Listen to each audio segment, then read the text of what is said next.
Hi, my name's Shane. I use she and her pronouns, and this is the fourth session of our quarterly game of the Yellow King role-playing game by Robin D. Laws from Pelgrane Press. This game consists of 4 settings. We finished up at least our first venture into the Paris setting last week, so today we are going to plunge on into the wars. This game was organised as part of the Gauntlet Gaming Calendar. Gauntlet, if you're not familiar, is an online community that organises and plays and talks about a whole lot of indie and story and OSR type role-playing games. If that sounds like something you'd be interested in, please check out gauntlet-rpg.com and find out some more and maybe sign up for a game. We would love to see you. That said, I will ask the players to introduce themselves, just in the order that you're on my screen, I guess. So, Brandon, do you mind going first? Hi, my name is Brandon. I've been with the Gauntlet for just about a year now, enjoying the huge variety of games, and this is among them. So. Excellent. Puckett? Hey there, my name's Puckett. I use he, him pronouns. I have been on the Gauntlet for a while. A while. And this is a game that I'm just ridiculously excited about because I thought I would never get to play this because, I mean, who wants to sit down and go through 4 books of content, like, straight through, right? Who, I ask you? Who? Apparently, us. So... considering we're all virtually scattered around the world, that says something about the likelihood of getting to play this game personally. But anyway, I'm quite happy to hear. Shane, thank you for running this. That's okay, thank you. Nicholas? Hi, I'm Nicholas. I have been on the Gauntlet for less than a year, coming up on a year. And I am also excited for the opportunity to play this game. I don't own a copy, but I saw it when it hit Kickstarter, and I thought, that looks super cool. I'll never get to play it. So thanks for making it possible. Yeah, no worries. Just before we get on to this week's sort of material, Parker, you weren't here last week. Do you wanna like catch up on what happened, or are you happy just to plunge on into the future? Well, that's a good question. Did Ada Wharton survive? Well, that is a good question. Yes, that's unclear, I would say. We were trying our best to see that she did, but we didn't get the opportunity to find out if we were successful. Okay. So Ada vanished after meeting with Mr. Wilde in the Cabaret de Neon, and where she went, what happened to her when she went there, this remains entirely unclear. I am totally okay with leaving it entirely unclear and leaving a questionable resolution for that character. That fits. That works. All right. Fantastic. It actually worked out really well from my perspective that you were away last week, because it suddenly gave this incredible adventure hook that all the players were really invested in, trying to find out what happened to Ada. So I just want to talk briefly about the setup for this particular part of the game. You're going to be playing French soldiers who are at war in Europe in the 1940s. Not a real-life conflict. This is not World War II. It is very much detached from the actual history of our world. You're fighting on the side of an alliance called the Loyalists, and the other side you mostly just call the enemy. But it's made up of forces loyal to the so-called First American Emperor, Hildred Castaigne, as he tries to expand his territories across Europe. Your forces, your side, the Loyalists, were doing pretty well. Had the American side, the enemy, on the ropes a little bit.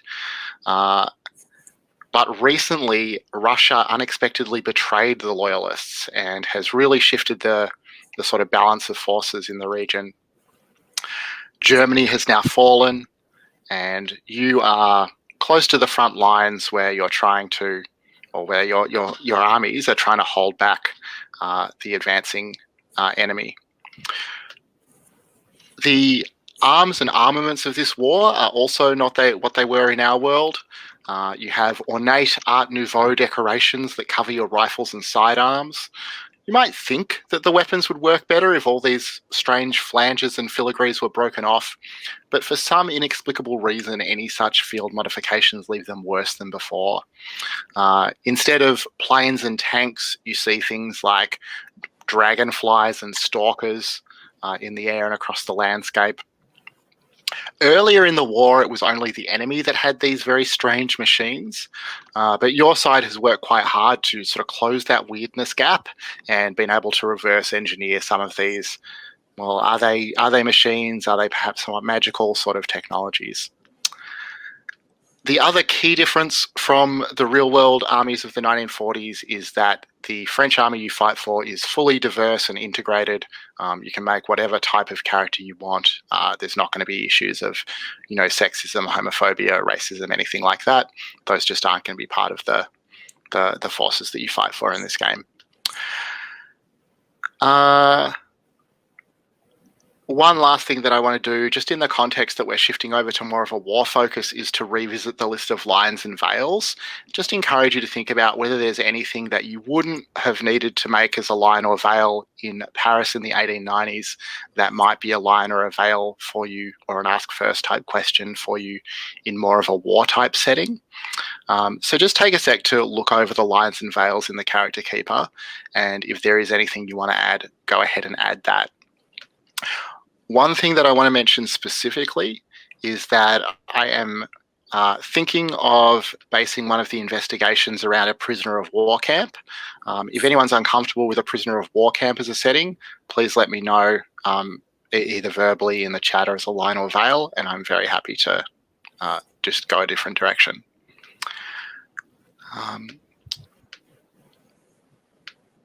Sorry, just opening up the lines and veils myself here.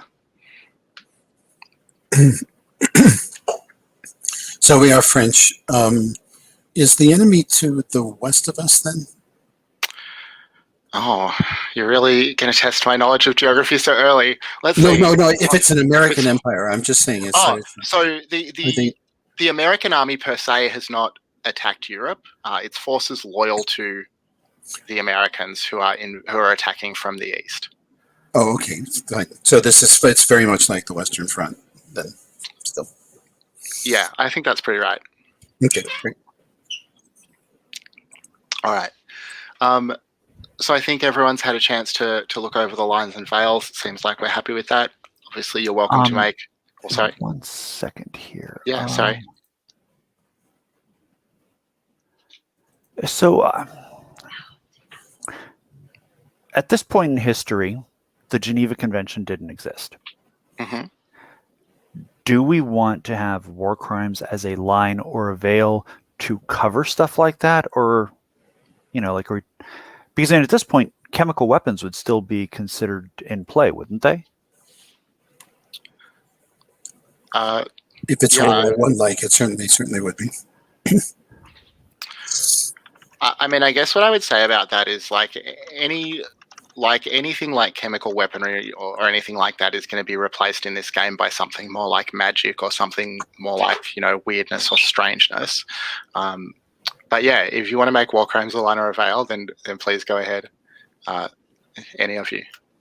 I mean, part of what I'm asking is, what is our tolerance for this? I mean, if we're talking about forces loyal to a Yellow King invading, obviously, something from beyond our dimension may not have the same, may not place the same values on things that we do, and their forces might also not place the same values. So, I mean, are we okay with just, mowing down soldiers or something like that, or do we want to actually avoid that sort of thing?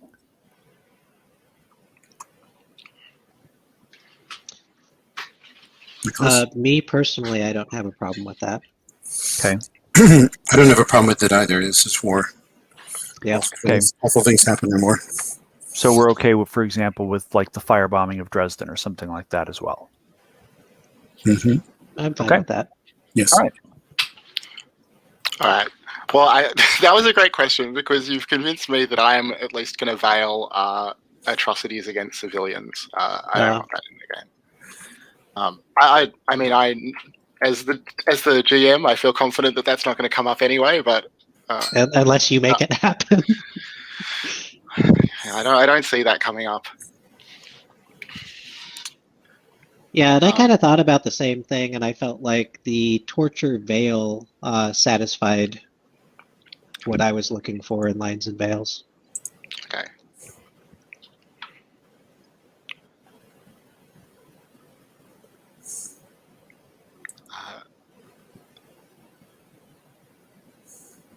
And so, with that said, is everyone happy with the list of Lines and Veils that we have? Yep. All right. And of course, as well as Lines and Veils, we also have the X card in play and the open door. So if any content does come up that you're not happy with, that we didn't cover as a line or a veil or an ask first type question, then you're very welcome to use either or both of those safety tools. I think that it is time to make characters now. So if you click on over to the Wars tab in the Keeper, I just want to mention a couple of things before I set you loose on that. So mostly this should be familiar, having played the Paris section already. You'll notice that you all have investigative kits pre-selected, including the investigative abilities that you take. Oh, Nicholas, you didn't get one. So that's going to happen as we change from setting to setting. The game text tells me, based on the selections you made in Paris, that's going to determine effectively what your investigative kit is each time we change setting. I think I zeroed that out accidentally when I thought I changed it or set it. So if you know what it should be, that would be good. Yeah, let me just check one sec. If anyone hates the one that they've got, it is okay to change it, but that's the kind of default.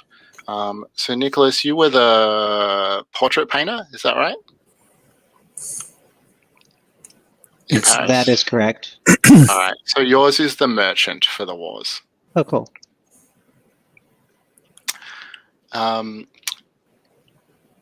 We also, because we have less than 7 players, we have some spare investigative abilities. So maybe we'll take time now just to let you pick up a couple of those extra investigative abilities. So you'll find the investigative kits listed in the character options tab, starting at 21B. And let's see, I'll just bold out the ones that we already have.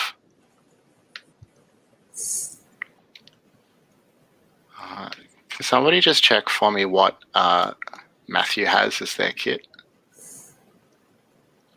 Private photographer. Okay. So you'll see that the ones that aren't bolded are the ones that remain to be taken. So we'll just go around the Keeper a couple of times and ask you each in turn to pick one of those abilities that you'd like. So Puckett, do you want to go first? If it's okay, I'd like to hold up a second and go last so I get a chance to look at them. Yeah, sure. Brandon, do you want some more time to think about it as well, or do you want to pick one?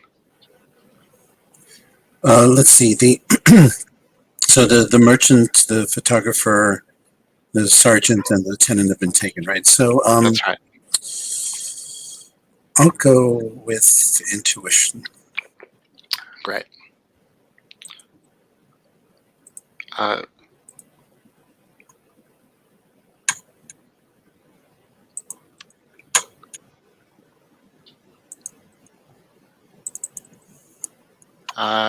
Nicholas, do you want to pick one? Do you want some more time? I will take humanities. Cool. Pocket, are you ready, or do you want some more time? I'm totally ready. Medicine. It was between medicine and humanities for me. Those both looked really good. I think a sergeant would have picked up at least some rudimentary first aid. So first aid, you'll see, is also a general ability that you can test in the game. So this is more like, finding clues using your first aid abilities. But yeah. And we'll just do that round one more time. So Brandon, do you want to pick another one?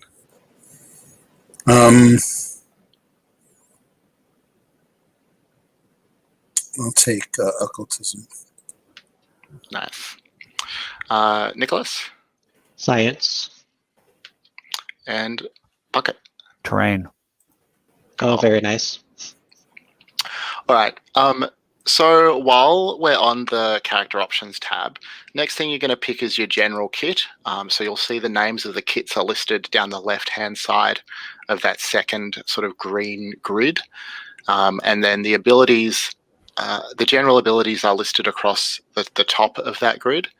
You can pick whichever kit you want. If you want to shift around the ability points, you're welcome to do that once you've picked a kit. You have a total of 60 points to play with, and the game recommends that you put at least 6 to 8 in composure, battlefield, and fighting as key abilities.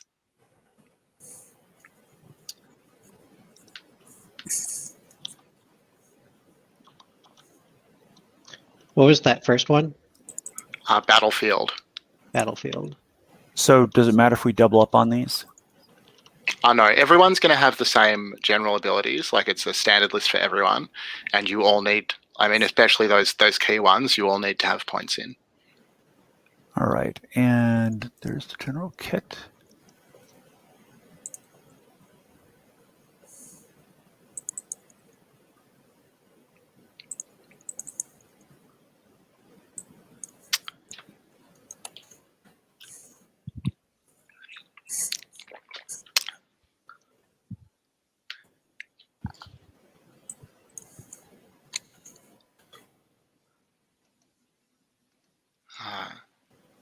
And you can continue sort of shifting that stuff around and thinking about it if you want, but if it's okay, I'll just talk through then some of the more narrative things that you need to pick as part of your character as well.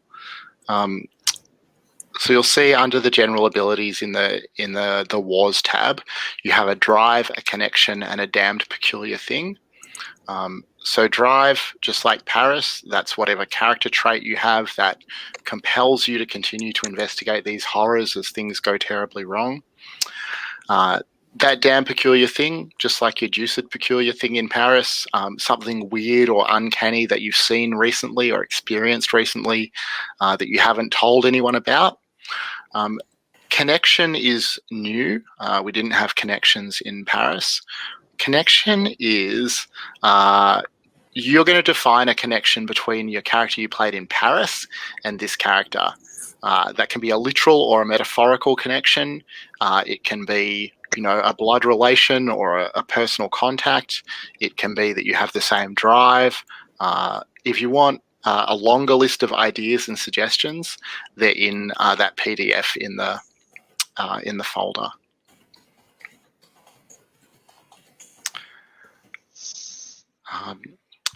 So I'm just going to stop talking now, but feel free to shout out if you've got any questions, and just put it done in the chat when you when you're finished. All right. Well, it sounds like people are pretty well done. Are people ready to introduce their characters? Sure. What do we want? Does anyone need some more time? I think I'm good. All right. Well, I think that it's only natural that the lieutenant introduce himself first. Do you want to go first, Brandon? Certainly. My name is François Rostand, and I'm a lieutenant of the military police for the Loyalist forces. My father was a count, but I am not afraid to get my hands dirty. And have had to do so a great many times here in this war.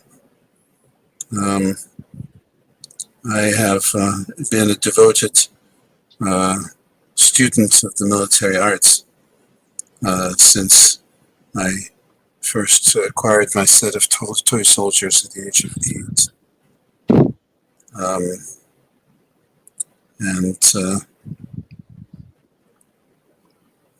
There is. I have read every book on battlefield strategy and tactics that I have been able to get my hands upon, and I have some dog-eared copies of von Clausewitz and others, which I thumbed through, hoping to glean some tiny little extra bit of understanding from them. In addition to a few books that none of the military experts in my family would be familiar with, which I have found to be, unfortunately, all too useful for some of the more unusual things that we have discovered.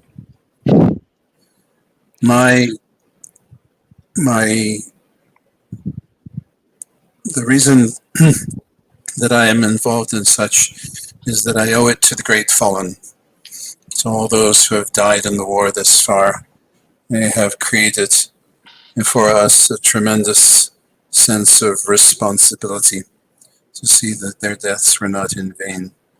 And as with every year that the war goes on, this duty only becomes greater for those of us who are still fortunate enough to be alive. Nice. And how are you connected to Caroline? I met this charming American woman. She had a good French accent, but she was American. Her name was Caroline. While on leave, and I spent some time with her. She was delightful company and knew a little bit about everything. I quite enjoyed my time with her, and it became a point where I was looking forward to seeing her more than anything. And we would typically take tea up in quiet, private places in our rooms or in a little garden that I knew about that was unfrequented most of the time, along the shore of a river. And it was only significantly later that I discovered that she had been dead for decades. And quite definitely and done, and there was no question of that. I do not know who I was talking to, but she was wonderful company. And so she disappeared. I have a photograph of her that I keep in a locket around my neck as a talisman, and as proof that she was no mere hallucination. Nice. And has anything else strange happened to you recently? Yes, indeed. Not recently. I was emptying out my pistol to clean it when I noticed that the bullets that were in it were not those that I had loaded. And upon close examination, they were made of silver and handmade. Interesting. Cool. That sounds great. Is there anything else that you want to tell us about Francois? He seems physically unimpressive, but in fact, those who know him know that he just doesn't quit. He has an extraordinary staying power, both physically and mentally. For otherwise, if you put him in civilian clothing, he might be, a clerk in a government office or something like that. Mm-hmm. Only those who can see the hardness behind his eyes have an appreciation for the fact that he has more than his rather ordinary looks would. Love it. All right, thank you very much. Well, let's continue down the chain of command then. So, Puckett, do you want to introduce Jack Hardesty, please? So, my name is Jack. A bit of a curious story. I was born in America, but adopted by a woman who only called herself Mother Ada in England and was raised there. She taught me, or rather hired others to teach me, a very broad variety of skills that, and I never exactly understood why she had me running about the hills, running about the fields, and learning how to find my way back by the stars. And then the war broke out and I understood. So I am American by birth and English by upbringing and French by choice, because I could not allow those injustices that were happening elsewhere to stand. That was where the fight was, and I went to the fight. I'm not exactly... I would prefer to be on the front lines. But if this is where I'm needed, then this is where I'm needed. I try very diligently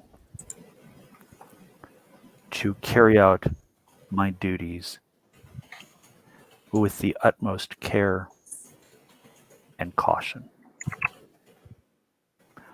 I know that the things we are doing, the investigations you're undertaking, are important. But this isn't the fight that I thought I was getting into. But still, you take the fight that you get. So, this is good enough for now. And so I think you've covered everything, maybe except your damned peculiar thing. You see, my mother gave me... It was strange at the time, because why on earth would a mother give a boy a woman's compact?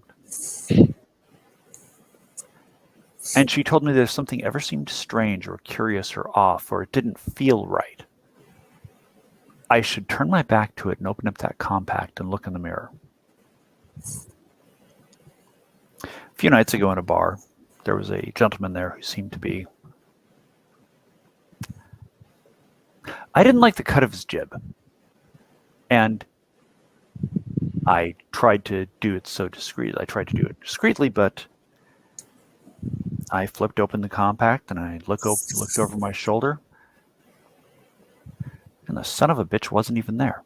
I turned back around and saw him, and he was talking to people who seemed to be interacting with him, and I looked in the compact again, and sure enough, I could see all of those people in the compact except for him.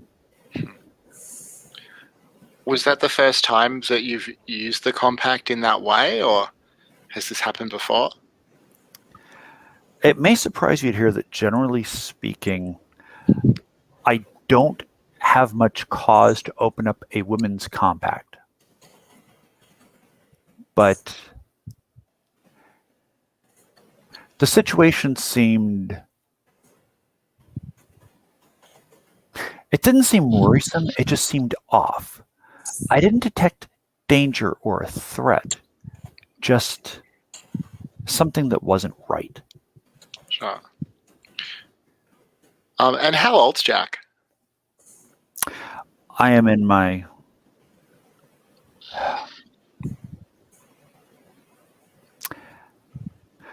Well, the good thing about volunteering is that they don't exactly check for ages to make sure that you're telling the truth. So I told them I was 23. In reality, I'm closer to 37. Right. And by that, I mean I'm actually 37. But reasonably young looking. Well, it must have been running around on the wilds in England as a child that did it. Yeah, your mother did a good job. British weather. You know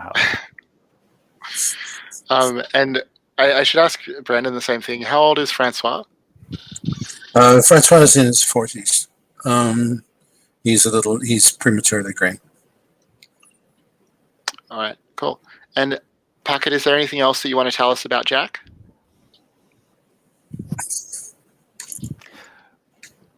When you think that I'm completely unarmed and that I'm at your mercy, that is precisely the moment at which you should worry most. My mother did not teach me. I learned how to fight with weapons in military service. My mother taught me quite a few skills that were very useful growing up. I didn't fear bullies. Bullies feared me. It's amazing what one can do with their hands and their feet. Nice. All right. Well, Nicholas, do you want to introduce Alphonse? Yeah, so Alphonse is newly enlisted, been here for a short while. He grew up in the French countryside, joined service to defend the country, is a little bit of a bragger, hence the drive of nobody shows me up. I think that it looks like he maybe body builds or something, but he denies it. He says that, this is just what he normally looks like. Yeah, so that's kind of him in a nutshell. His connection to Arthur is in his youth, he was working at a coffee shop, and Arthur also frequented this coffee shop, and him and the other workers would constantly use Arthur as an example of someone not to be when you grow up. So basically a slacker and not worth his salt. And so he provided the inverse of a role model as Alphonse grew up. Amazing. I wonder whether Arthur was still alive when you knew him. Yeah, I was struggling with the time frame on this, especially with Caroline having been long dead. So I don't know how that works. Well, I mean, it's up to you, or it's something that we don't need to define here. This game is going to pick up about 50 years after the last game.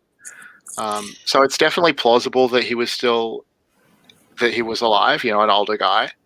Well, and it's also possible that timelines did some weird thing, and sure, he was there, Absolutely. But parallel timeline or something of that nature. Yeah. Cool. And tell us about the strange thing that you noticed recently.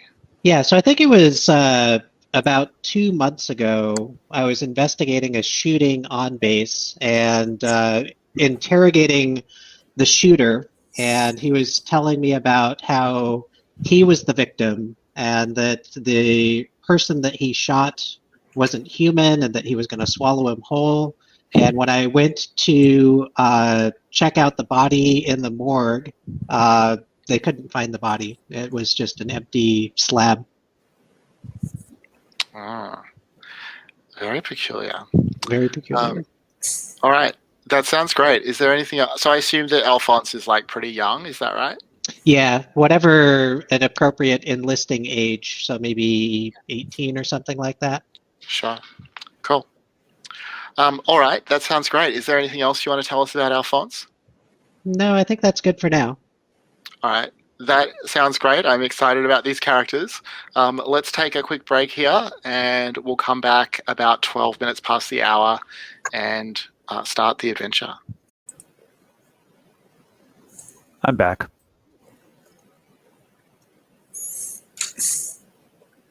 Welcome back. Oh, you're muted.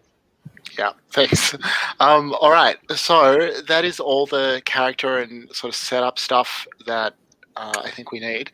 Is everyone good to actually start the mystery now?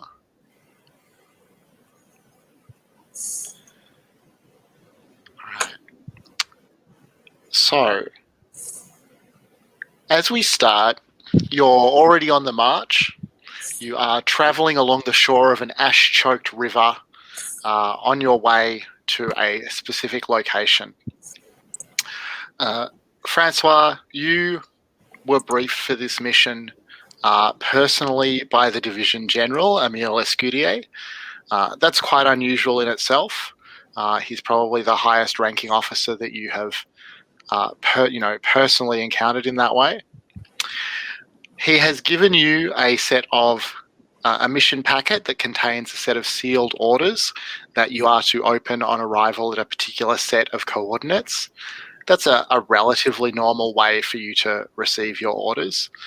The strange thing, apart from the fact that it was the Division General himself, the strange thing about the briefing was that he warned you that, or told you, that if you recover any occult books or manuscripts during this assignment, you are to report that to him immediately, and that any such books are not to be read save for the briefest possible examination for title and author.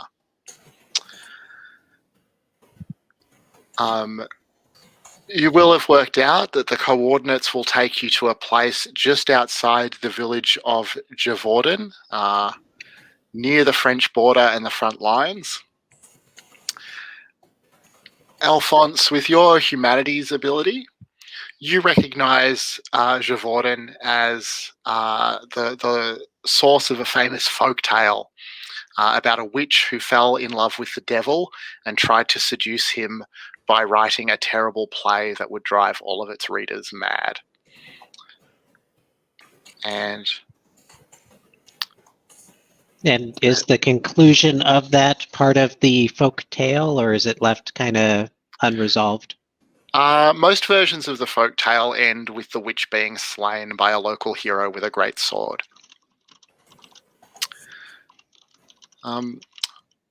So the area that you're traveling through at the moment, it's a formerly verdant region that has been devastated by the battle. You're seeing lots of flame-blackened trees, carrion birds feeding on, what was once a deer or a cow. Sometimes the shattered remains of a downed aircraft. Alphonse, you hear a sickening crunch as you put your boot down on the top of someone's skull. I want you to make a difficulty 3 composure test for me to see how you take that. All right. Will you link the dice roll, please? Asha.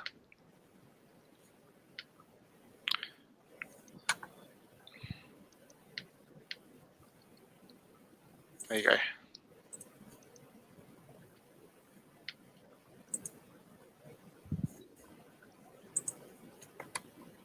Okay, composure. I think I'm going to put no points into this one. We'll see where the dice land. So 1d6, right? Yep. And you want a 3 or better. That is a 4. Nice. All right. So you hold it together, okay? I Did you say actually, anything to the others? Oh, sorry. after the crunch, I kind of shudder to myself and then puff up a little bit and kick the skull to the side.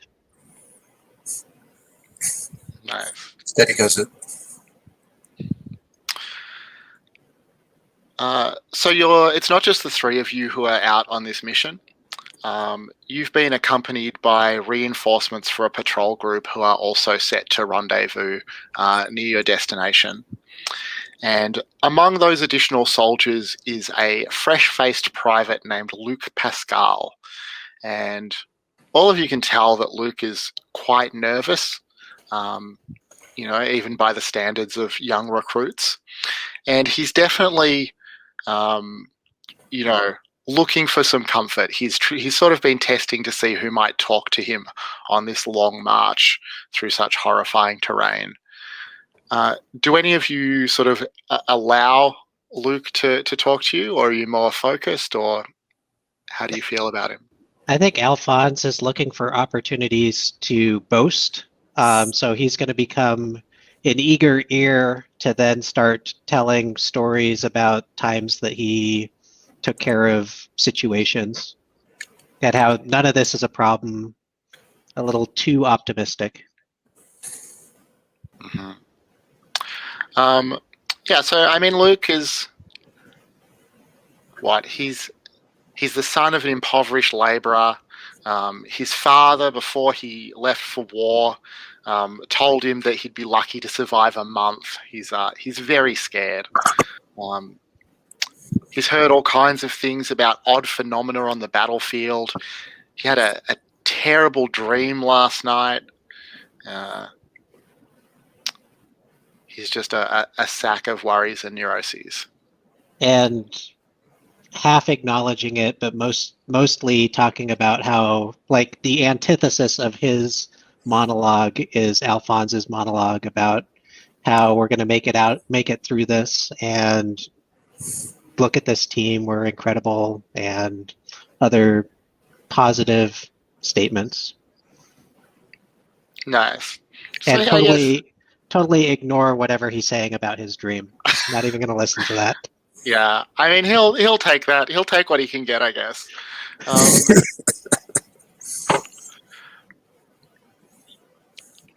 So, as you're having this conversation, the group encounters a jumble of unexploded landmines. You are going to have to cross the landmines, pass by them to continue on to your destination. Francois, with your military science, you recognize that these mines must have been planted elsewhere but have been washed down by the river. And terrible luck. And Still, Jack, oh, sorry, go on. Yeah, still. Jack, you know more. You know, you are expert on these. Can you find a way through? Fix bayonets and poke these things with sticks. Just do it from a safe range. Yes, 100 meters perhaps. We can only find the stick long enough. 100 meters. Well, 20 meters. It doesn't matter. We don't have any sticks at even 10 feet long here. Hold one. And I want to use my scavenging. Okay. Or excuse me, scrounging. Scrounging. Yeah, I think it won't be hard to find some branches or something. I don't think you need to test for that. I think that you're able to find some branches. It's still going to be a battlefield test to avoid injuries here. Mm-hmm. So all of you are going to have to make a difficulty 4 battlefield test. If anyone is going to try and help poor Luke, who is so disturbed by the mines, so scared, that's going to increase the difficulty of your battlefield test by 2. Alphonse has kind of taken to him, so I'll help him out. All right. Well, let's start with the other 2. So, Francois, do you want to go first with a difficulty 4 battlefield test? Yes, of course. So just 1d6 plus however many points you want to spend from battlefield. Mm-hmm. Adequate. Nice. You make it through okay. Jack, do you want to make your battlefield test? Yeah, I'll throw 2 in. Ignominious way to fight the battlefield.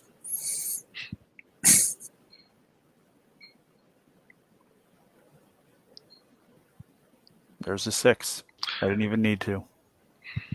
Nice. And now Alphonse. So difficulty 6 battlefield test for you to navigate Luke across as well. Yeah, so I will put 4 points in.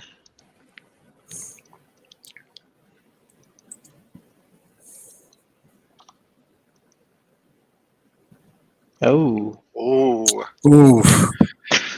That is unfortunate. So you fail by 1. So you'll take the minor injury card, shrapnel. So if you open up that folder, you should be able to find one called shrapnel there and just add it to the cards tab. Okay. And when you've done that, please let us know what the what it does, what the problems and what the discard conditions are.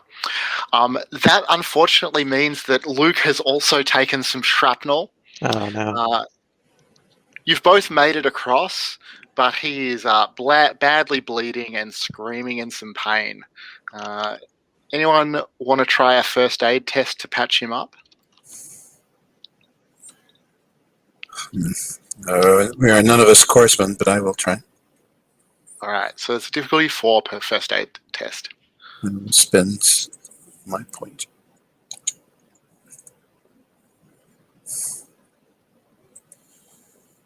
I have seen this sort of thing done, but have not often had to do it. But that is good enough. Yeah, that's good enough. So Luke looks at you with incredible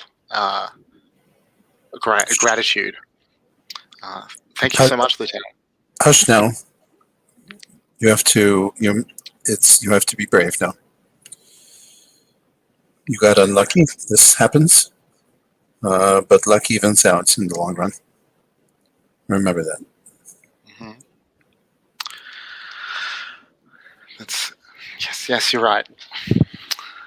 So after that, there's a few uneventful hours of travel. Alphonse, do you have any trouble walking? I don't know yet. I'm still looking up that card. I think, yeah, I'm hobbling along at this moment and acting tougher than it seems like I should. And I'm like, it's fine. It's fine. Good. Do you need a hand working with the cards? Do we want to take a sec to just talk about how that works? I think so. I'm looking in the folder to the war's injury. Does that seem like the right folder? Yeah, that should be it. And there should be one called shrapnel. If there's not, then that's a problem. I just don't see it. I've been through the list twice now. Oh, that is very odd. I'll double check that I have the right name. Yeah, it should be called shrapnel. And they're not alphabetic, so that is unfortunate. There's light shrapnel. There's one called light shrapnel. Is that the one you mean? It must be light shrapnel. Sorry, I'm just reading from the game tech. Number 74. 74. So I just flew right past it. Thank you. Oh, light shrapnel. Okay, I got to the point where I was just looking for the S. Yeah. Okay, I got it. So what does shrapnel say? -1 to physical tests. Discard at next interval. And I will put that on my hazards? No. Cards. So on there's a cards tab. There's a section for injuries at the top and for shocks at the bottom. All right, got it. All right. And so an interval means the next time you find a core clue. So I'll let you know, or I'll try and remember to let you know when you can discard that.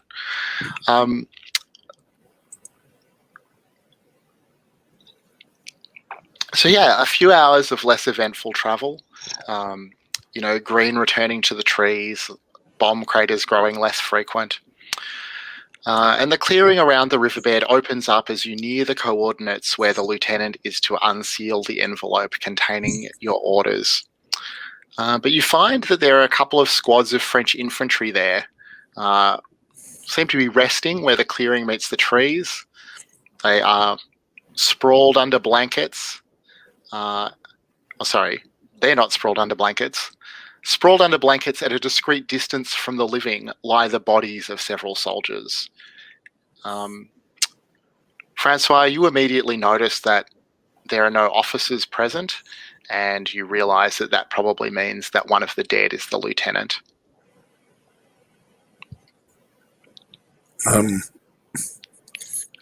Jack, find out what happened here. You mean besides the fact that there's dead bodies? Yes, but what in particular happened? Were they attacked by a mortar shell? Did they meet? Were they attacked here, or did they meet resistance somewhere else and bring the bodies with them? I'm on it. There's not supposed to be anyone here.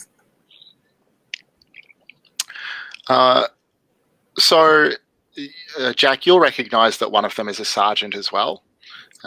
He will sort of warily greet you if you approach.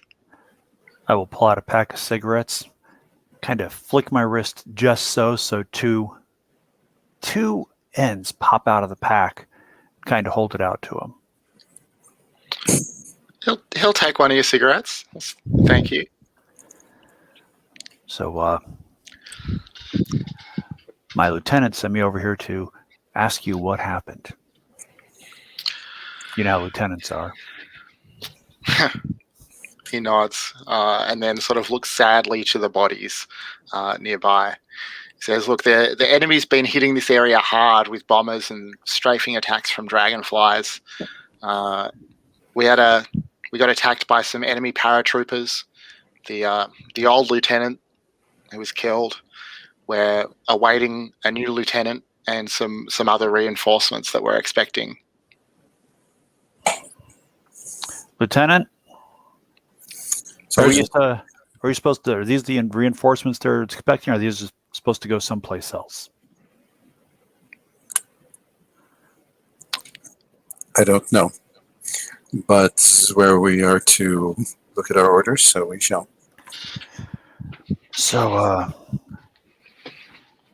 make you a deal. Why don't you join up with us, and you'll get yourself a lieutenant and reinforcements right off the bat. As you make that suggestion, the distinctive chopping of dragonflies can be heard in the distance.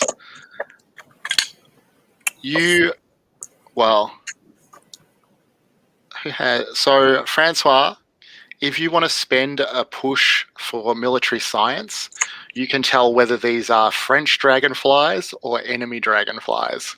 Yes, I will. All right. They are French craft coming in. Friendlies. So everyone relaxes a little as you say that. Jack, something's up with these dragonflies as you see them coming in. If you'd like to spend a push on your military logistics, you can find out what it is. Do you want to spend a push? Why not? All right. You can tell that the pilot of the second dragonfly is too close to the first. You think that they're going to collide. Take cover. Coming in too close. Take cover. Okay, so everyone, all the soldiers running, taking cover, scrambling, and the two dragonflies do indeed collide in the sky. There is an explosion, a fireball, shrapnel flying across the landscape. Because you knew that this was coming, it's going to reduce the difficulty on the battlefield test, but I'm going to get all of you to make a difficulty 2 battlefield test here. Let's just go in the same order as last time. So, Francois, can I get you to go first? Yes. Nice. Jack?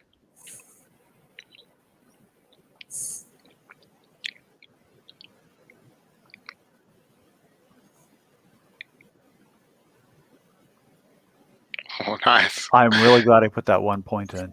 Nice. And Alphonse?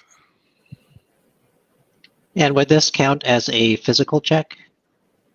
Oh, yeah. Yeah, so -1 to this, and I will put 1 point in to bring it to 0. Cool.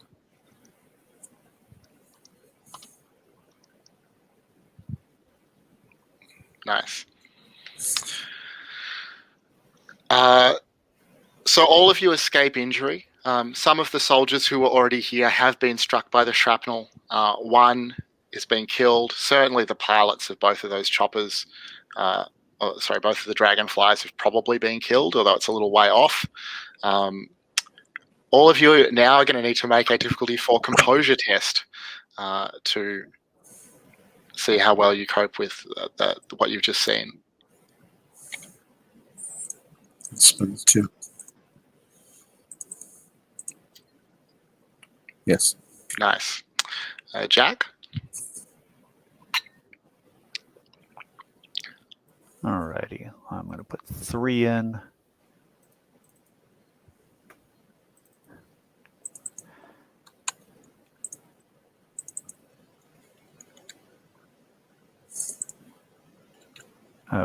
and there's an 8. Nice. So I don't even blink. Nice. Alphonse. All right, I'm putting 2 in, and that's a 5. Nice. So you all come through it okay. Jack, you know that the correct protocol, having witnessed a crash like this, would be to head to the site. They're not super close. You've got to go a little way. Collect the body parts, sort them as effectively as possible into individual casualties, and then radio back to base to send a mortuary detail out to collect them. I'm going to pull the lieutenant aside. Say, Yes, "Look, you know what the protocol is. of course. Given the state of the terrain, given the attacks, given what we just saw, I think in this case it makes more sense for us to do the mission and get out of here. We can radio and I don't feel like we should be spending any more time out here than we absolutely have to. And that would be spending more time out here than we don't have to. It's very strange. This doesn't strike me as a strategic point, and yet the enemy's been pounding it. And we just saw something is off with those dragonflies. I don't know what, Yes. but they should not have collided. No, they should not. Perhaps one of the pilots was wounded. Yes, But even so, they're dead. We can't help them. no, unless it sheds some light on why they crashed. What do you think? If you want me to take a couple of men and head over there to see whatever we can find out, I will. But my gut check is that we're not going to find anything terribly useful, anything that would have given us an idea of what would have happened, went up in either the explosion or the subsequent flames. What we're going to find out there is some metal, maybe some bones. You know it as well as I do.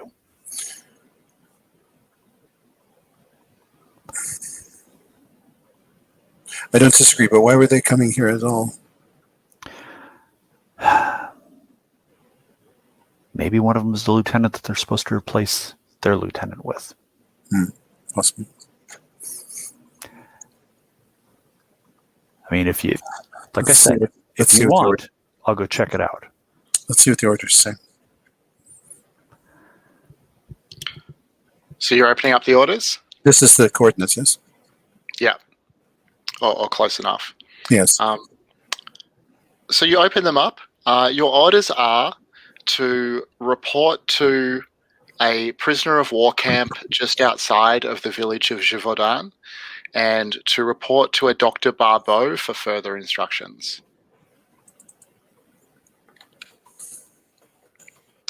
You're not far from the location that's given for the camp. How far away is it from where the crash is? And the crash is probably like 10 minutes from where you are now, but not in the same direction. How far away is the camp in terms of a march? Maybe an hour, maybe a little longer.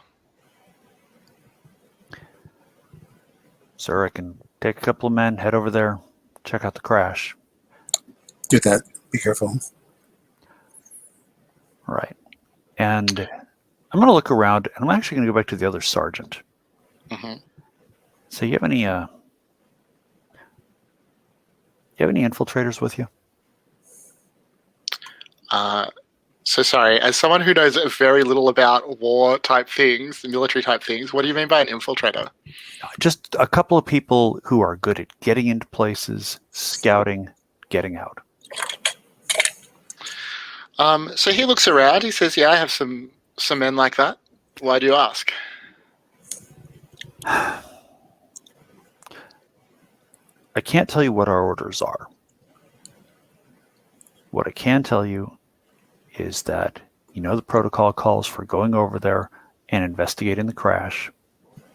I need a couple of people from your detail that are quiet and quick. He nods. He calls over a couple of them. He calls out a couple of French names, and 2 privates come over. All right. We're going to go retrieve what we can from those planes that just crashed, the dragonflies. And we're not going to get killed doing it. Keep in mind our mission directives and get as many dog tags as you can. Understood. All right. So Alphonse is staying back here with the lieutenant. Is that right? Yeah. All right. So, Jack, as you start collecting dog tags, start organizing the remains of the survivors. Sorry, organizing the remains of the survivors. This is not the phrase I'm trying to say. You do find a survivor. In the wreckage? Yeah, in the wreckage.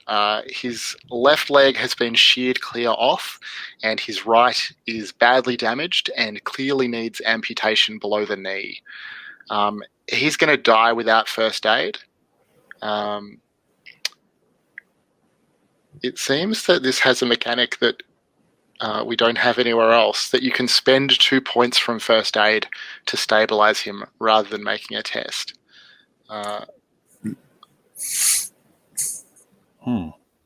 So I don't have first aid. Well, you can try. He has medicine as an investigative ability. Does that help? Yeah. If you want to use a push on your medicine ability to stabilize him, you can do that. If you want to just make a first aid test with a difficulty of 4, you can do that, notwithstanding that you don't have any points in the skill. I'll go ahead and make the push with medicine. Okay. Just as the GM, I just want to be clear. If you want to do that, if that's the decision that you make, that's okay. Mm-hmm. You're not going to get much clue or plot information out of this NPC, so I feel a little bad about you, using a finite resource like that. If you want to do it, that's fine. You know what?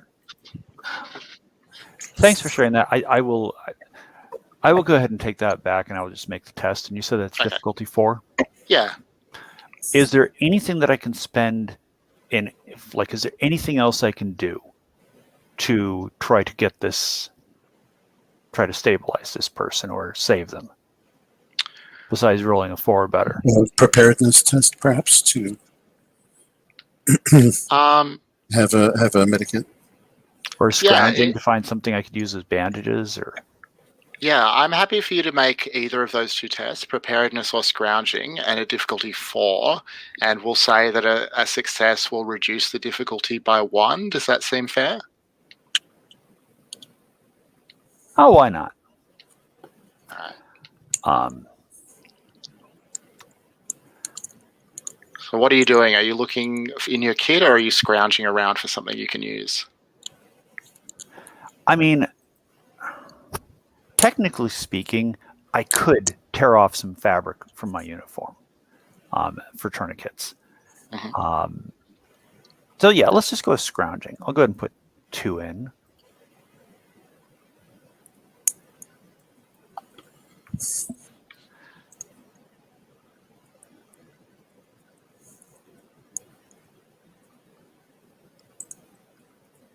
Nice.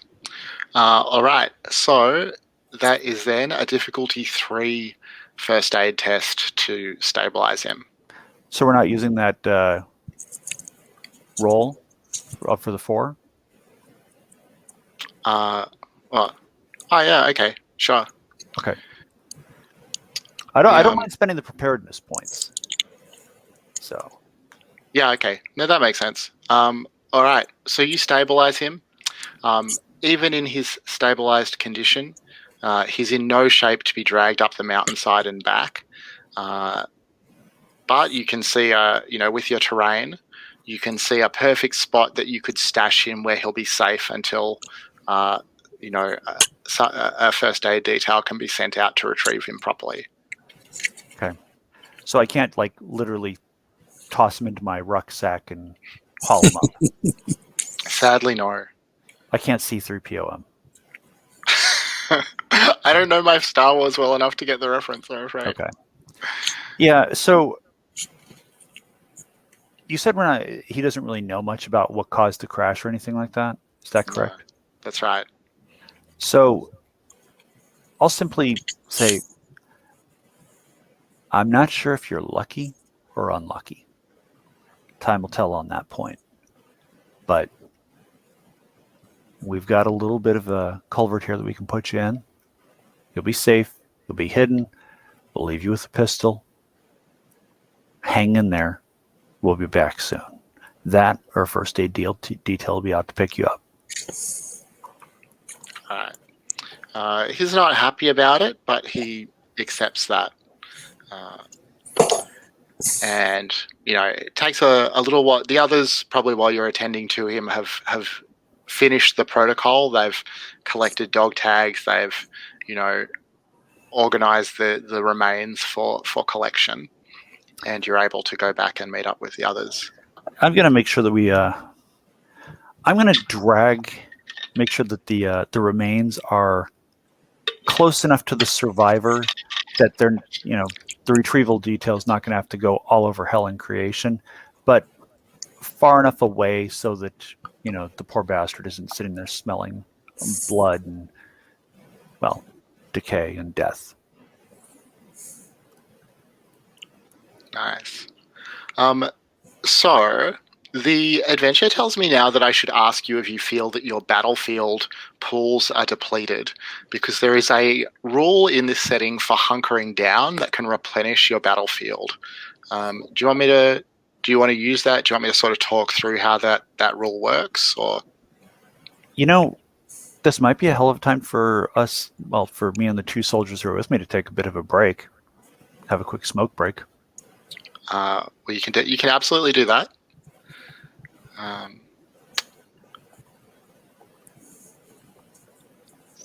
Alphonse is definitely feeling like his battlefield pools are depleted. So if there is a way that he can hunker down while they're out doing their thing, absolutely. Well, let me just explain quickly how this works. So, once per scenario, so it's basically once every two sessions or so, the group can stop to temporarily hunker down, partially or fully refreshing your battlefield and or athletics points. One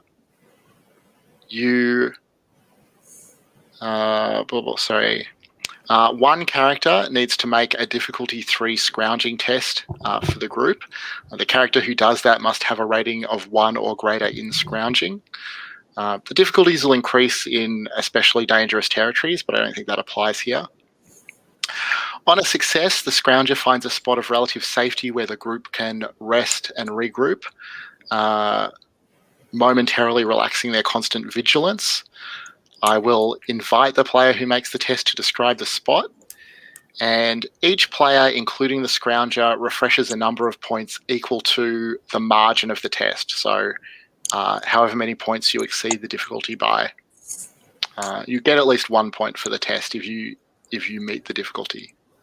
You can't get 0. So given that we're all only down 2, maybe 3 points in battlefield, it might make sense to wait and hold for that. the group, it doesn't make sense right now. Right. Also, none of us have any scrouching left, Yes. Okay. so we can't scrouch. Well, my We'll make it harder. understanding is I don't need to actually have points I can put into it as long as I have that skill. Is that Yeah, correct? that's right. Oh, okay. That's right. All right. All right. Well, then let us proceed. Good. All right. So the other soldiers will remain here, waiting for their relief. They say goodbye, wish you well. As you continue on, you encounter a gruesome sight: a dead enemy paratrooper hanging from a tree. His body is missing from the waist down, and his jaw gapes open. His face, the proverbial rictus of horror. let me just have a quick look.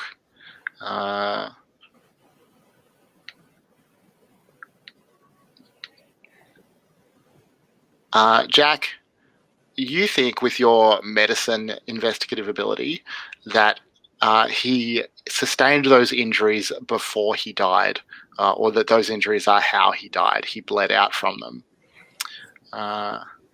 Was this before he got stuck in the tree? So presumably he got stuck in the tree and then lost to the lower half of his body.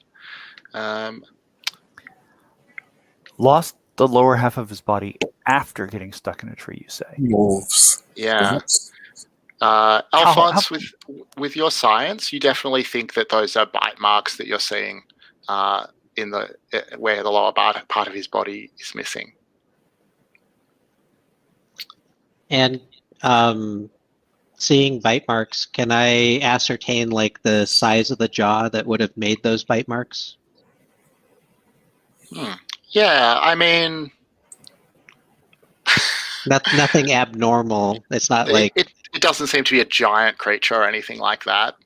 yeah. You know, it could be dogs, something like, you know, a large dog or something like that.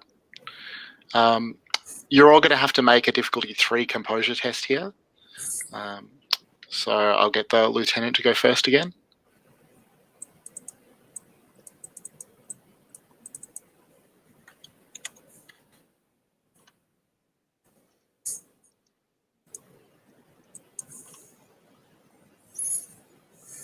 Nice. Sergeant? Composure, correct? Yeah, difficulty 3. Oh, what the hell? I'll throw another 3 points in.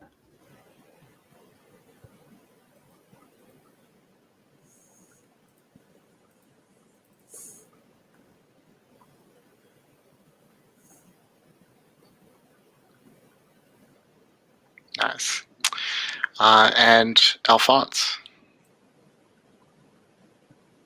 Made it. Nice. And then, so you all hold it together despite this gruesome sight. Do you want to head on here, or what do you want to do? It's difficult to cut him down. Yeah. Maybe the enemy, but still. Yes. If burial. I mean, I could climb up that tree pretty easily. Go ahead, cut his straps at least. We'll just cover the body, but it's Right. he shouldn't hang like that. It's not right.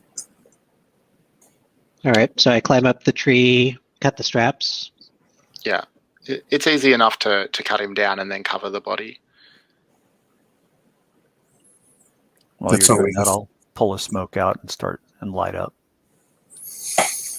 I'll hold a hand out for one as soon as I get down from the tree. I'll shrug and offer you one. Thanks. Keep in mind, Private. The lieutenant has little cigars. Nice. And then he pulls one out. The difference between us and the other bastards is how we treat the dead. We don't even let them hang up. Let's continue. So as you continue a little way further towards your destination, you notice that there is a hunter's blind, like some sort of camouflaged, concealed location. You can tell that there's some movement behind it. It's more or less in the direction that you're heading. What do you want to do? I want to hold a finger up to my lips and then motion to the 2 scouts that I took with me to the wreckage. And we're going to try to go around flank. Yeah, okay. So that'll be a difficulty 4 sneaking test. Difficulty 4, you say? Mm-hmm. We're going to hunker down. We're going to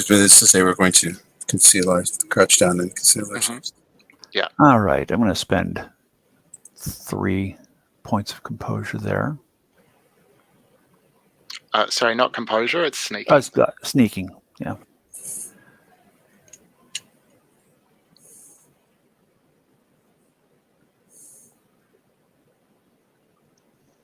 And are we all sneaking, or is just No, Jack you and and I are two waiting with scouts? our rifles ready. Yeah. All right. You're more or less bait while these scouts and I do our thing, but that is a 7 total. So that's a success. Are you like sneaking to a position where you can see who's in the blind without them seeing you? Are you like Oh no, sneaking I've got a right up on knife them? out. Yeah, okay. This is like traditional sneak up on them, and they realize that they've been snuck up on when they feel the blade at their throat. Okay. So I mean, as you like when you reach the blind, certainly you can put a blade to their throat if that's still what you want. But you recognize a group of peasants. There are 4 of them. They look, you know, their appearance is consistent with them being local peasants. They have, you know, some hunting rifles, but nothing that strikes you as military equipment or anything like that. They just seem to be locals. What do you do? I'll just sheath my blade, and I've got my rifle out and at the ready, and I will look down and select a stick that will make a big enough snap when I step on it. Nice. So all of them turn towards you, quite surprised, but then relieved to recognize French French troops. And one of them, maybe in his mid-50s, a little friendlier or more bold than the others. Well, presumably the uniform of a French soldier. Sort of awkwardly half salutes, half extends a hand for a handshake, and says, "Oh, you surprised us." We saw motion in the blind, and we didn't know if we were about to get ambushed. So, well, of course that. No, we're just out here hunting game. is that your village? Yeah, that's right. We used to be. He sort of gestures to the others. We used to be farmers, but these days with ash falling from the sky and, well, no offense, but soldiers tramping through the fields and running off with the chickens, we're reduced to hunting game. Are there any survivors in the village? I mean, it looks bad over there. The village abides. We still live there. Okay. What can you tell us about what happened here? Well, what do you mean specifically? We've been beset by fighting near here, bombing raids, things like that. We just saw a couple of dragonflies crash. They collided into each other. We've seen dragonfly wreckage. I mean, it looks like you've been hit really hard. Well, this is our life these days.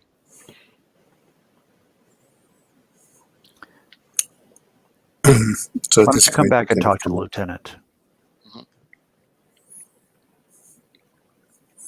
So yes, once we get together, we understand there's a prisoner of war camp nearby. Yeah, they can point you at it. We'd like a guide, please. Of course, you will provide this one.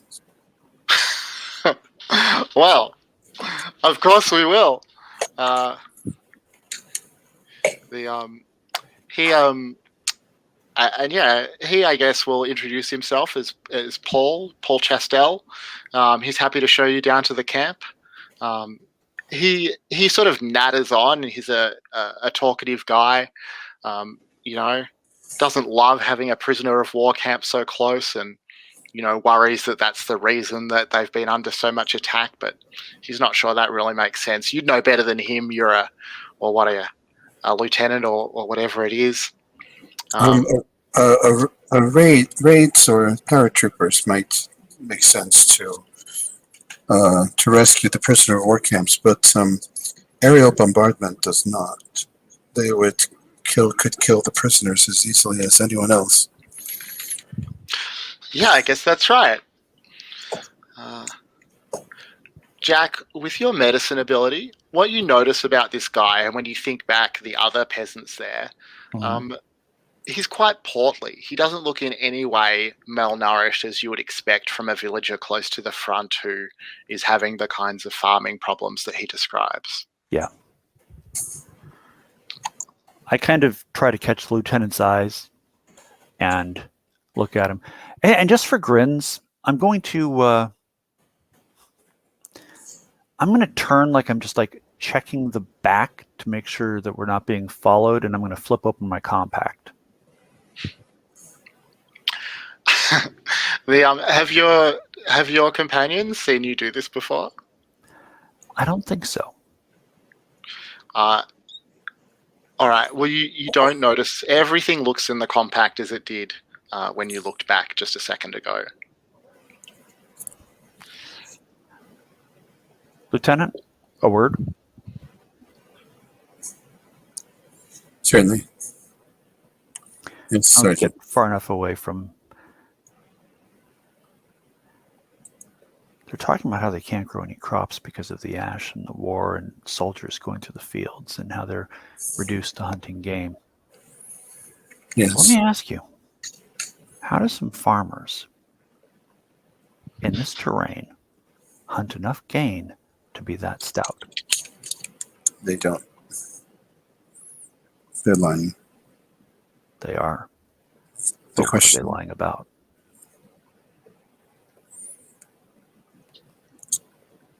that is likely to be what part of what we are here to discover. In the meantime, we shall keep a careful eye. Did the other sergeant and his soldiers join up with us? No, they stayed back. Okay. Well, I'll keep his scouts anyway. All right.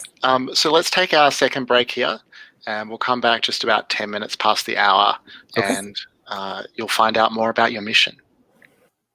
I'm back, Shane.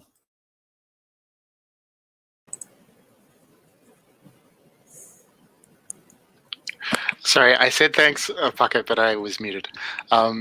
Everyone ready to continue? If you have a moment, I was reading about calligraphy on the break. And in calligraphy, in this instructional book, the author wrote, "Why won't we taste cooked slugs and insects, which lived on clean vegetable matter, but eat lobsters which will have consumed rotting fish flesh, too putrid even for a crab to touch?" I've heard lobsters are disgusting. So, yeah. I'm just saying, it's like, I'm just doing a little bit of light reading on the break, you know. Okay. And then that, which felt like right on brand for the game. So that's why I shared it. Yeah. I'm curious how this comes up in a book on calligraphy. It doesn't. It really doesn't. It was just an example, like written in a calligraphic style. Like, here's a Amazing. sentence. Just You the know. sample text. Yeah, forget Quick Brown Fox or Ipsum Dollar. Yeah, let's just write Amazing. about disgusting lobsters and putrid, fish flesh. So, anyway, All right. So you arrive at the prisoner of war camp. What do you do?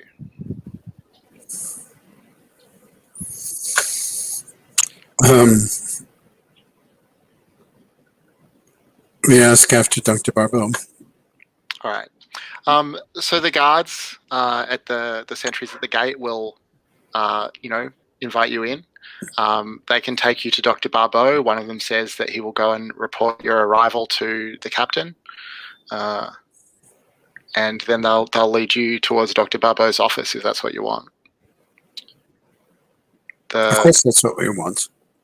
All right. So they take you to Dr. Barbeau.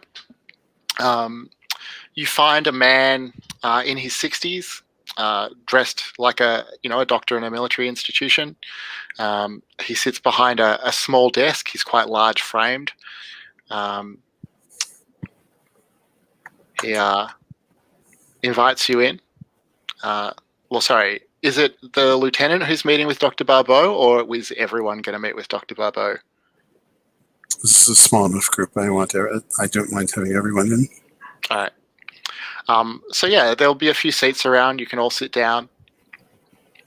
He, asks you a little after the health of Division General Escudier. They went to school together.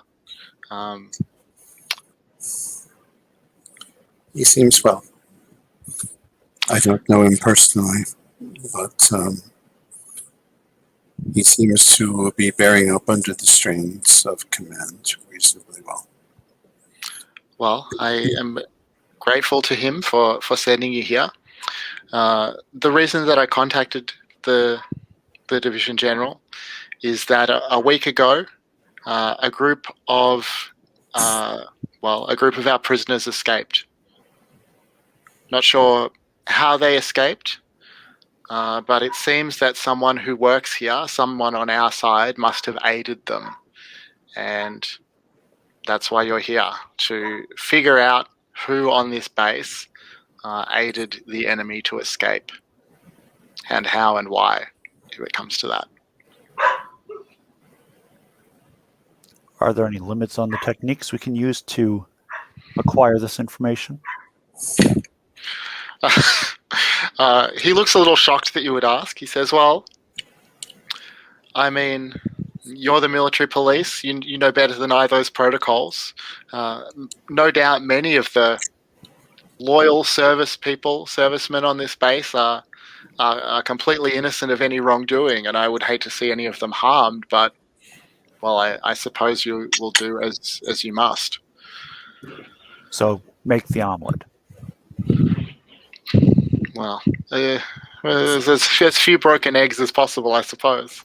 We will do our best to discover the truth.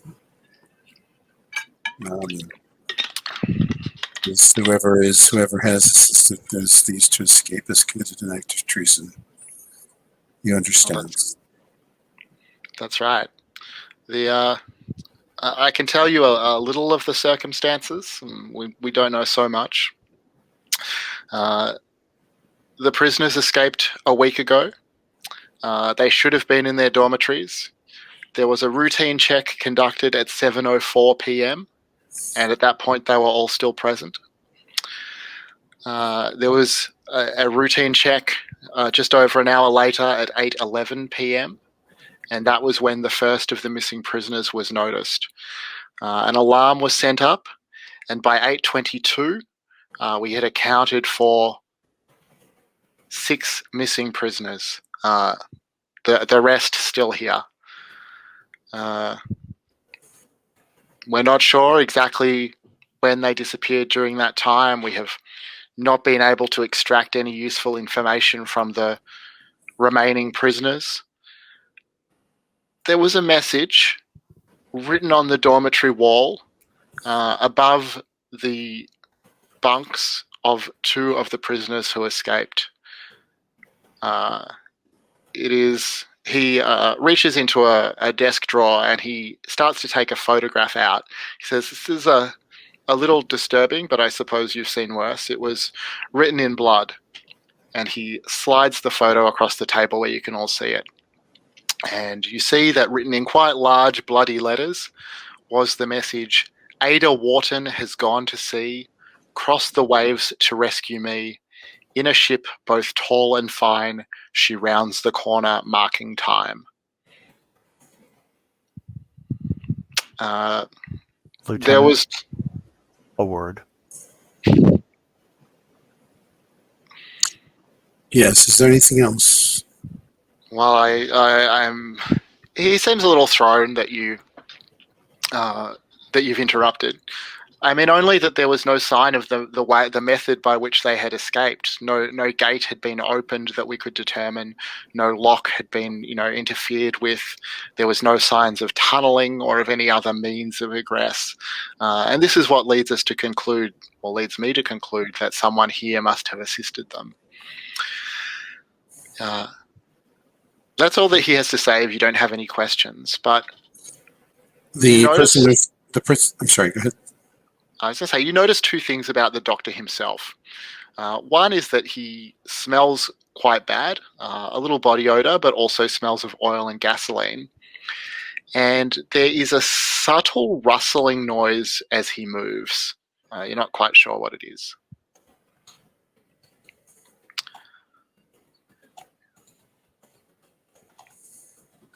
What were you going to say? The prisoners at night, are they kept in a locked area? In their dormitories, they're locked in from 6 p.m. Who has keys? Well, the guards on duties would have access to a key. I myself have a key. I suppose in the circumstances, I'm also a suspect. The nursing staff have access to a key of their own, and the captain has keys to every lock in the base. You will provide us with a list of these individuals, please. Of course. The ones who were on duty that evening. Of and course. could have had access to the key. Yes, I can do that right away. These prisoners, do you have a list of who's missing? Yes, I can provide that as well.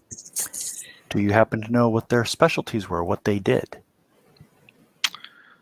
I'm responsible for the medical care of the prisoners. I don't have so much information about what they may have done before they're here. The captain could probably tell you more about that than I could.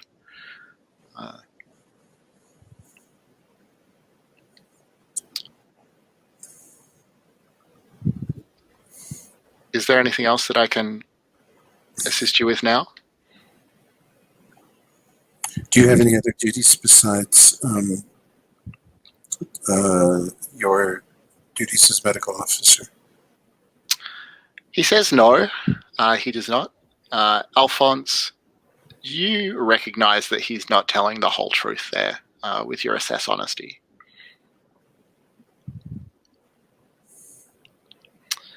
Do you say anything? I do. I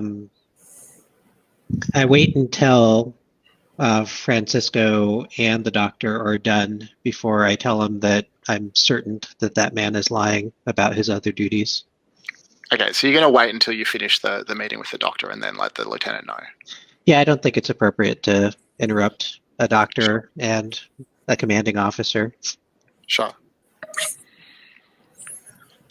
So, if that's all, then we will begin our investigation. Very good. I'm at your disposal if I can be of any assistance. I'm here when I'm on the base, and he'll give you a card with his address in the village where he's staying by night.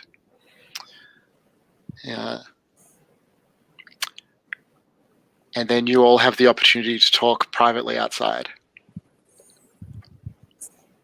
Yes, Sergeant. I know people, and I know when they're. Sergeant. Am I a sergeant? You're Private. Private. Not Sorry. unless you promoted in the last Nope. hour. But please, do go ahead. That doctor was not honest about his other duties. I can guarantee you that. Yes. Did you remark how he smelled? Yeah, I smelled that. That was odd, but this camp is He in a war smells. zone. Yes, but no. But he doesn't smell of sick. He smells of the motor pool. Gasoline is often used to burn corpses. Oh. Right. He smells like like I'd expect a mechanic to smell. Which makes me wonder if the doctor has an unauthorized machine of some sort. A car, or perhaps even an aircraft. I could look around, see what I can find. Yes, he wouldn't have it here in the camp. But he might have it concealed somewhere in the village or nearby. Perhaps we could arrange, someone might follow him when he leaves for the evening. Sure. You were saying, Sergeant?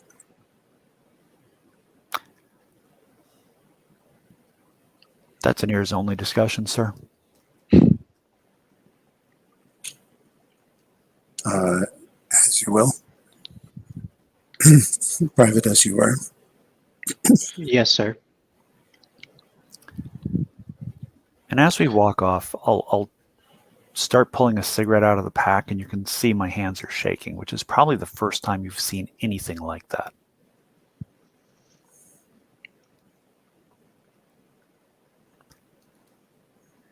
Something the doctor said disturbed you. The photograph.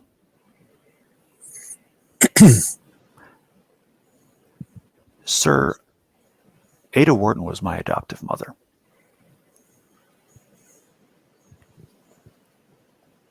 How peculiar. She disappeared some years back. Disappeared. Vanished without a trace. I was a young man by that point, so I was able to fend for myself, but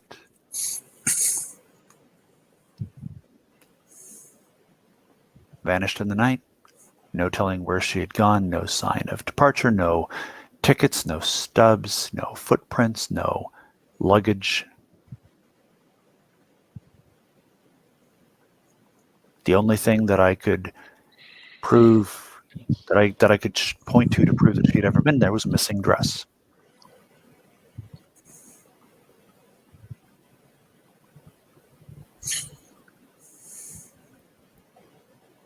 My condolences. I only mention it because it may be relevant to this case, sir. It seems an extraordinary coincidence of names, especially given that it is a foreign name. She lived in Paris for some time, and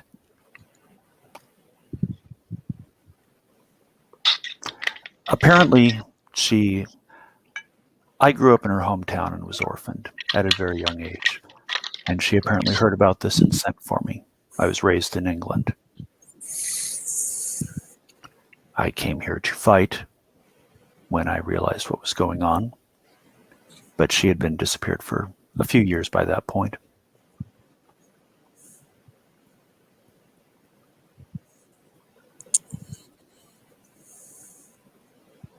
Well, we have a number of things to do.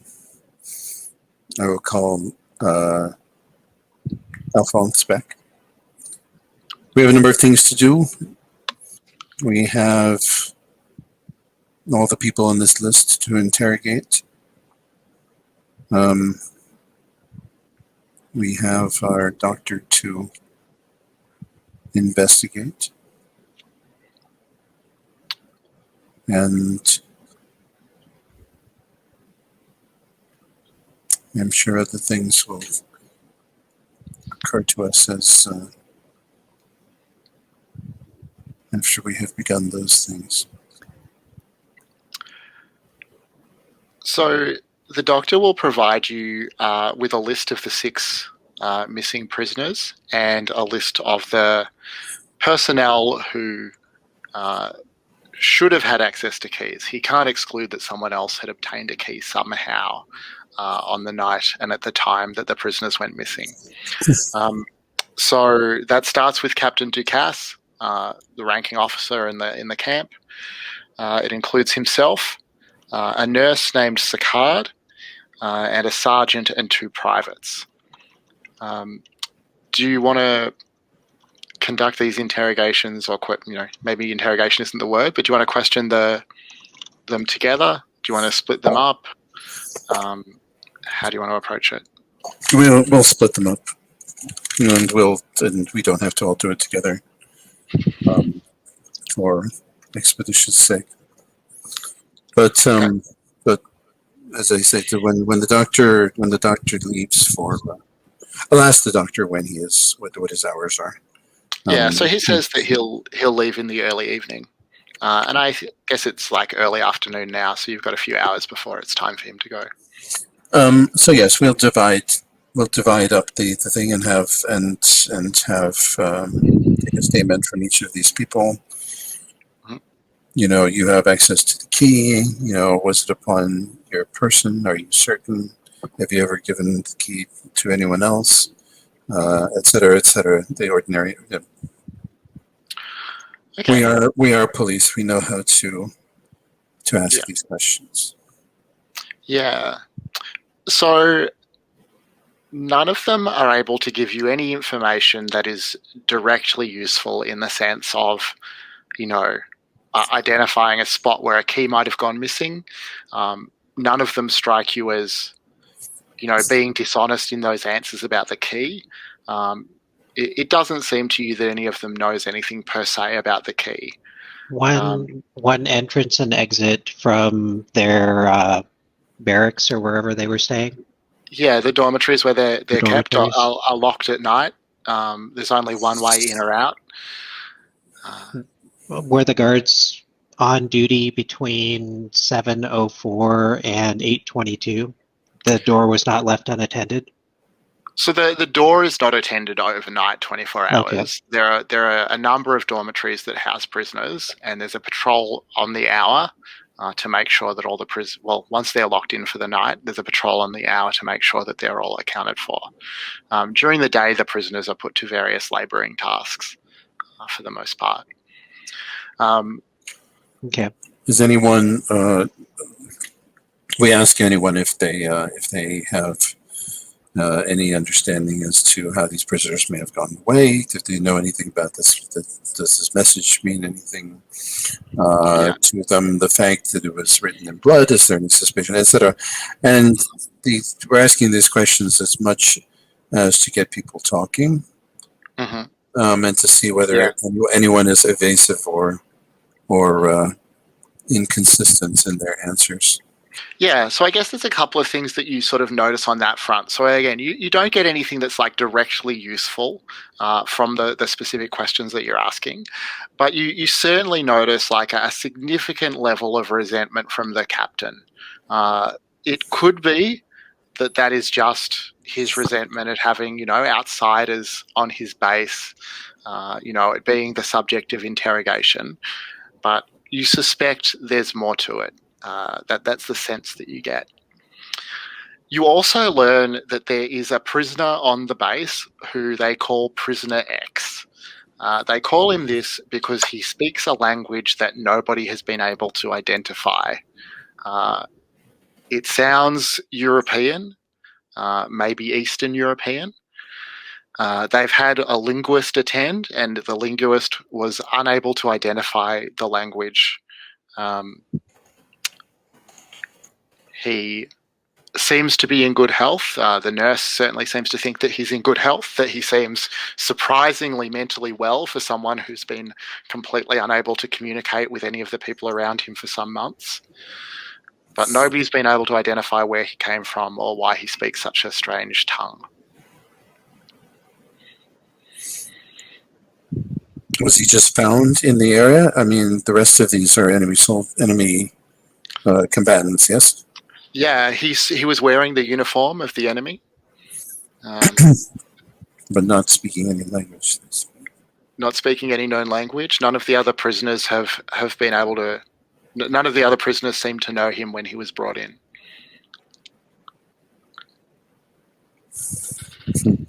How strange. Suggestions?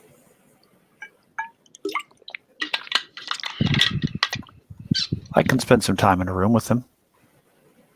We'll see if he speaks a language that's recognizable to any of us.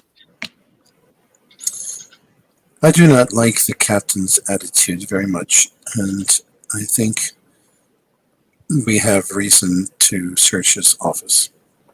Would you prefer that I do that before or instead of speaking to Prisoner X? Before.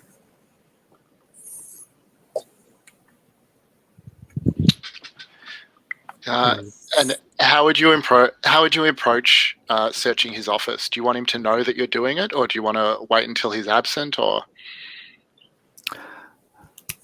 I'll leave that up to the lieutenant. What do you think? That depends. Do you want him to know that he is a subject, or merely think that he might be a suspect? Everyone is a suspect. This is my point. We can make it obvious, or we can let him continue thinking that he is a suspect, but that we are not looking too closely at him. I desire him to know that he is a suspect. Let's see if he... See if that shakes anything loose. Yes, if that makes a mistake. So yes, I'm going to politely and officially inform him that his premises will have to be searched. I'm so sorry. My greatest apologies. He's fairly outraged by that, but he will allow it to happen. As he starts on this outrage, I will noticeably put my hand on my sidearm. And I think Alphonse will crack some knuckles and then do like a side-to-side neck crack thing. Like, oh, this is going to get good. I have two such intimidating subordinates.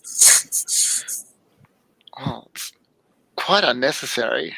It's very outrageous. I shall have words with the division general, but I suppose I will wait in the mess unless you require my attendance while you go through my things. Lieutenant, do you require his presence? I do not, unless there is something here that is. There is something locked. Do you lock your desk? I do lock my desk, and he very demonstratively unlocks it for you. And is anything else locked in this room? Well, he looks over to the case. He has a rock collection with a locked glass case. He says, I suppose you'll want to inspect my rocks as well, although I don't suppose any of you are trained in geology. And again, he quite demonstratively unlocks it and walks back to the doorway. Is that everything that you require? We wouldn't want to damage anything of yours by forcing this. Thank you for your cooperation. Very well. I say with my blandest officialist tone. Yeah. And I think that also he's left for you a pile of files on his desk, like manila folders for each of the prisoners who are missing, just for your reference if you need to look at them at any point. And then, is there anything in particular that you're looking for, or just anything odd? Like, what's the plan here? I'm looking for anything that would seem out of place. So, actually, one of the things that I am looking at is his rock collection. Yeah, because Alphonse is right there as well. Yeah. Very interested for some reason. Mostly the humanities, I think, that I'm just interested in non-military things sometimes. Sure. You also know something about science, right? Yes. Yeah. So I guess, Alphonse, with your knowledge of science, so at first, the first thing that you notice is that it is a well-organized collection of geological samples that look like they've been found in the area. Set on velvet. Each of the rocks has a little label attached to it that specifies where it was found and the kind of rock that it is, all from the surrounding area. Lieutenant, are you just sort of hanging back while the other two look around, or what are you doing? I am, and I'm just... All right. I find sometimes that my best inspirations come from general observation. So okay. I will allow them to go through the details and just keep my eyes open and see whether there's anything that appears sure strange, or anyone that's acting strange. Sure. So, like I said, the first thing that you noticed was how well put together this collection of samples was. But the second thing that both of you notice after looking at it for a few moments is that the whole thing, the cabinet, the glass, the rocks, all of them seem to be a single organism that is breathing. slightly moving as if air is being inhaled and exhaled. Jack, And- do you see this? I see it, and Is I it- don't like it. Is it breathing? I cannot characterize what it is doing, but it is moving, and it should not be doing that. And I think that's where we're going to finish up for this week. It's a little early, but I like this as a cliffhanger. That's good. So, if it's all right, I would like to do just a quick round of stars and wishes. Sure. So, let's go in character keeper order. So, Puckett, are you okay to go first? Sure. Great. So stars. Oh God. So, one, Nicholas, I really like how you're playing Alphonse. I mean, the neck crack and the knuckle cracking, and now it's like, yeah, well, wait a minute. I like rocks, but is that cabinet moving? I really appreciate how you're playing Alphonse as kind of the braggart of the group, listening to somebody just so that you can turn the tables on them and start talking at them, Right. whether they want you to or not. I like that. Brandon, I like how you're playing the lieutenant. Kind of reserved, very much playing on that kind of the class and social standing of the French aristocracy, and leveraging that in how you are speaking to people and who you speak to. Whereas, it's like you've got a bull in a china shop with you. It's like, okay, well, we can do this the nice way, that is me, or we can do this the not nice way, which is I turn this guy loose. So I like that. I like the way that you're playing that, and you're really embodying that.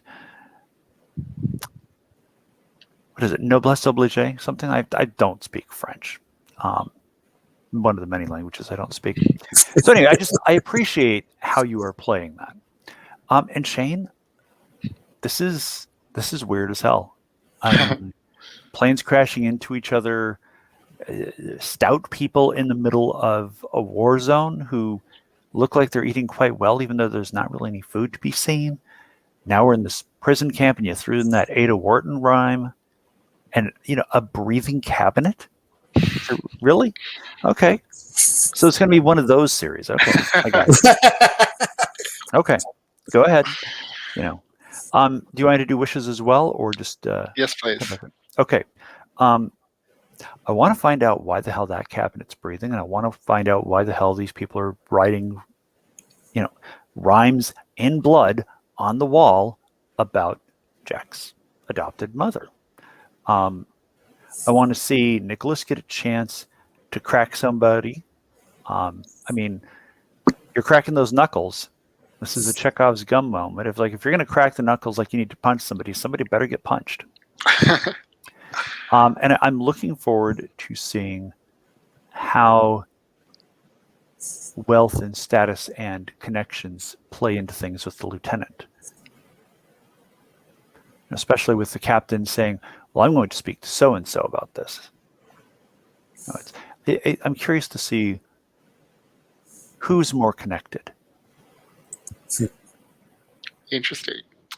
Thank you. Brandon, do you want to go next? Yes, absolutely. I'm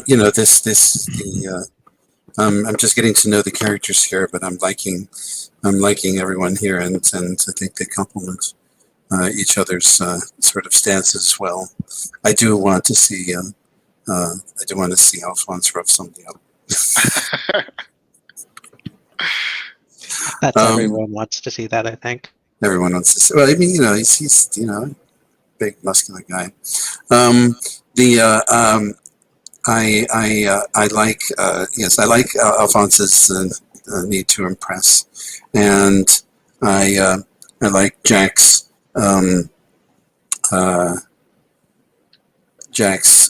sort of very hard practical, hard-nosed practical, get it done or get gone kind of stance, which is very apropos, and there are lovely things to play off of. So I really enjoy that. Of necessity, because you had to do so much scenario building. The scenario is a little slow getting going, but now that we're into the horrible stuff, I'm delighted, and and we have just enough spooky things to get our hands on that. I think there'll be no shortage of delights, if that's the appropriate word. Down the way. And as far as wishes goes, I know we're going to catch one of these people bloody-handed, and I can't wait. And exactly what happens when that takes place, may or may not be pleasing, but I look forward to the facade cranking on one of these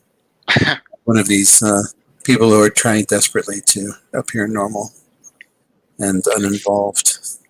Excellent. Yeah, I think we can safely assume that your wish will be satisfied. Nicholas? I think my biggest star, well, one, okay, I didn't think about this until later, is the cliffhanger, right? The cliffhanger is super fun. Just a breathing, locked cabinet. What could that be? But prior to that reveal, on the last break, I was thinking about how Brandon requested that we cut down the enemy soldier, and I feel like that was really like one of the star scenes in our approaching this camp. And then, I'm digging this kind of POW camp. I think it's going to be a lot of fun exploring it. Wishes? I don't know that I have any wishes this time. I think I've just got the same wish everyone else does. I want to see Alphonse crack some heads. Excellent. All right. So I guess we'll finish up there. I'll just stop the recording. Bear with